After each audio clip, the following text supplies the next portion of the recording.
Let me say this clearly. Motivation is not the problem. Most people are motivated.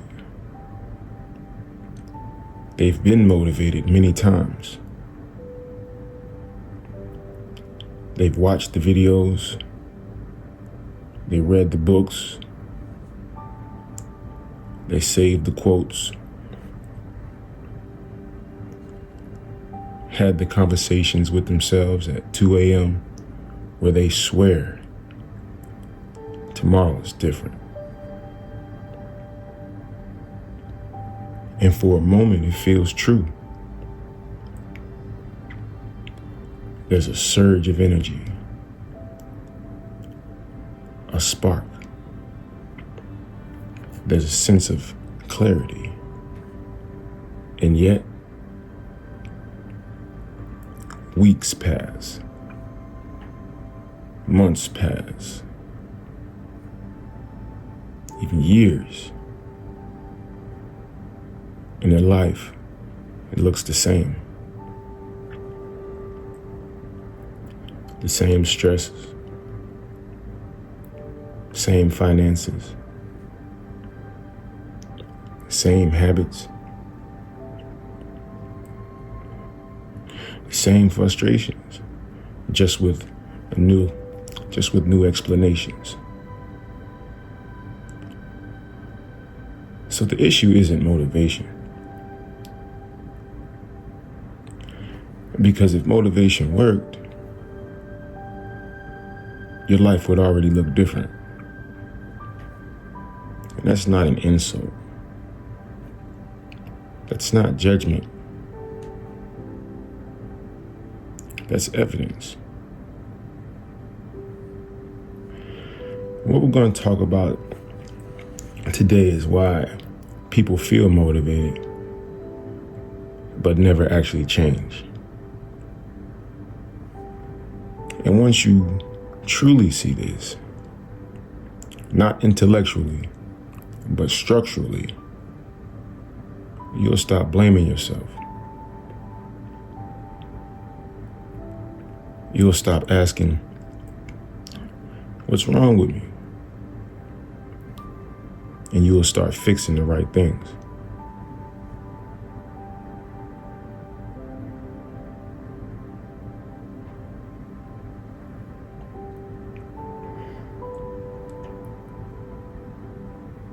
Motivation is emotional energy. It spikes when pain gets loud, when inspiration hits, when fear wakes you up, or when hope briefly returns. You see, motivation, it usually shows up after discomfort, not before change. A bill scares you. A relationship strain. Maybe a missed opportunity hits your pride. Suddenly, clarity arrives.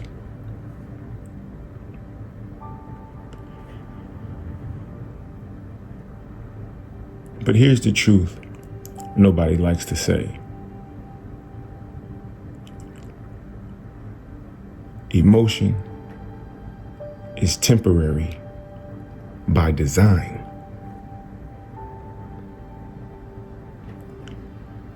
Your nervous system cannot sustain emotional highs.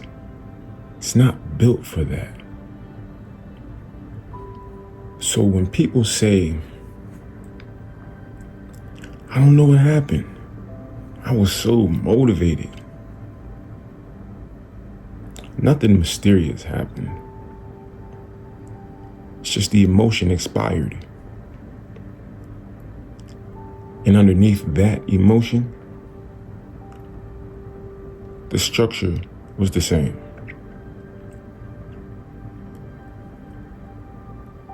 You could feel motivated and still be programmed to fail. Because emotion, it does not rewire behavior.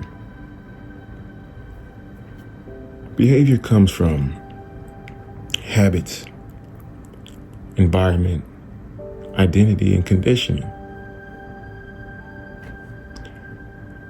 You see, motivation just shines the flashlight, just shines the light.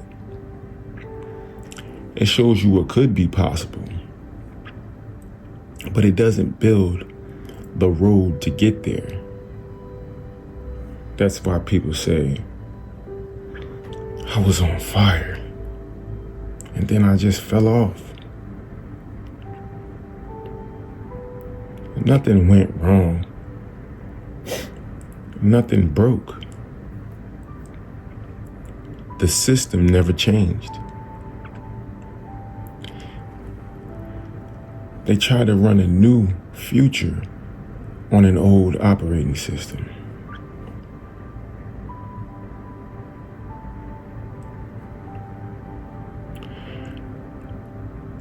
Look at it like this. Motivation is like revving an engine while the car is still in neutral. Or you get a lot of noise. You get lots of intention, but zero movement.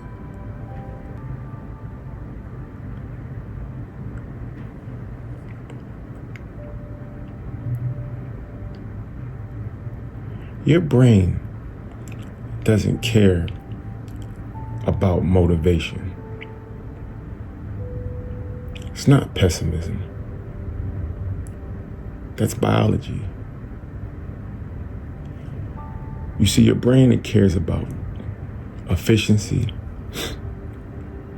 familiarity,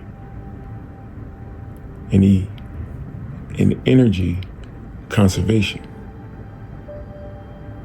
You see, habits are neurological shortcuts. They are literal pathways built through repetition. They're grooves carved over time. You see, the more you repeat something, the less energy it requires. That's why habits feel automatic. And motivation, it doesn't erase those paths. It tries to jump over them. But jumping takes energy. So when that motivation fades, and it always does, the brain defaults back to the strongest pathway. That's why emotional highs, they crash. See, you feel unstoppable for a moment. Then your nervous system quietly pulls you back to what's known. And it's not because you're weak. It's not because you lack discipline. It's because your brain is doing its job.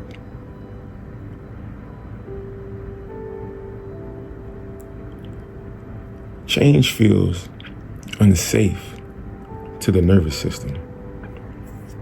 Even positive change, especially positive change. Because the unknown to your brain, it equals risk. And risk equals danger. So the nervous system says, no, let's go back to what we know we can survive. And habits take control again. Silently, automatically, and without asking for permission.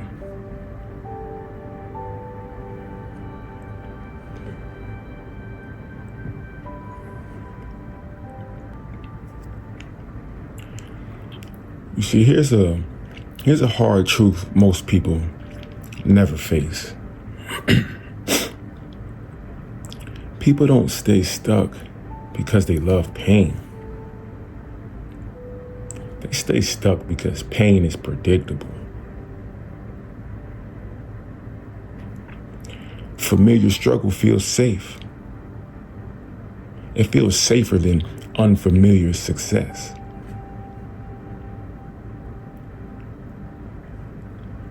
Your current situation might frustrate you, but it doesn't surprise you. You know the rules here. You know how to survive here. You see that success? Now that success introduces uncertainty.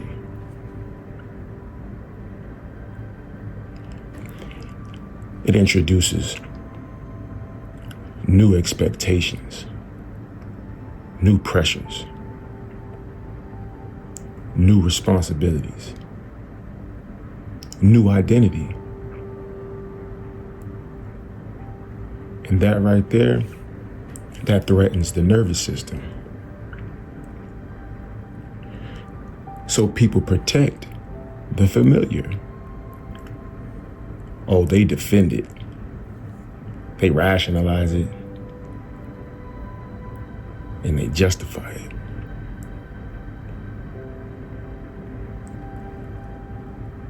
They say things like, now's not the right time. I just need more motivation. Or they say things like, or once things calm down, or I'll do it after this phase. It's not laziness. That's self-protection. It's not protection from pain. It's protection from the unknown. And that's a trap that most people fall into. It's the comfort trap. It's not comfort, it's pleasure. It's comfort as predictability.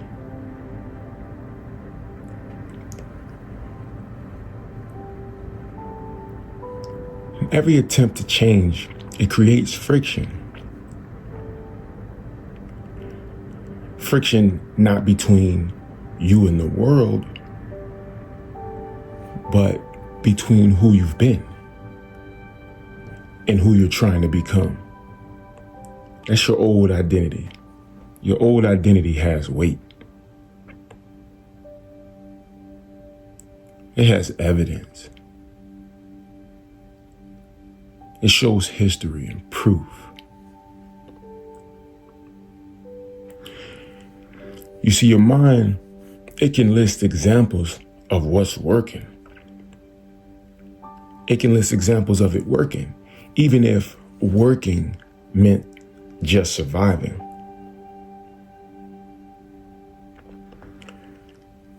Your new identity is fragile. It's fragile. It's unproven. It's quiet. Easily drowned out by doubt. So when things get hard, the brain asks that one question: who are you really? And it defaults to the version with the evidence. That's exactly why people sabotage progress. Not consciously, not intentionally. They do it automatically. They outgrow the story, but not the identity. Because identity always wins.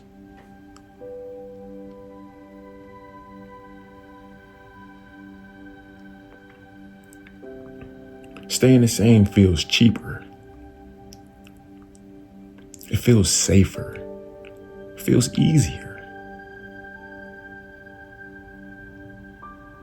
feels less demanding. But it's not cheap.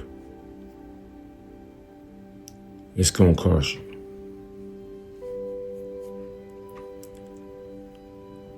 It costs you your time. It costs you your self-respect. It costs you your trust. It costs the trust in yourself. It costs you quiet confidence. Every single time you say, I'll start again, your identity weakens. Not because you failed. It's because you trained yourself not to follow through. The real danger isn't failure. Failure teaches. The real danger is familiar disappointment.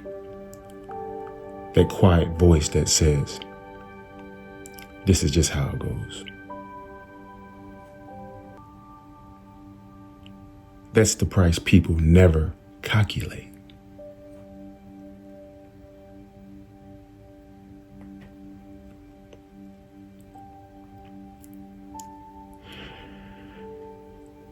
Change, it does not start with motivation. It starts with structure. Structure beats emotion every time. You don't need to feel ready. I'll get started when I'm ready. No, you need repetition. You need environmental alignment. Change your environment. You need small proof.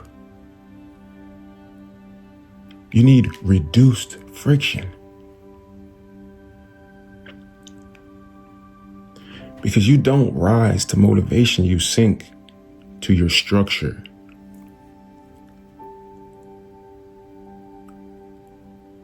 You need to build a system where the right behavior is easier than the wrong one. Remove decision fatigue. Remove reliance on emotion and motivation, so it becomes irrelevant.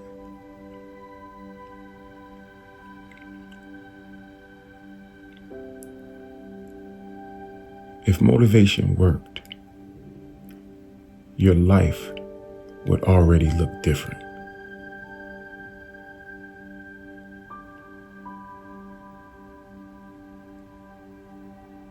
This is Results.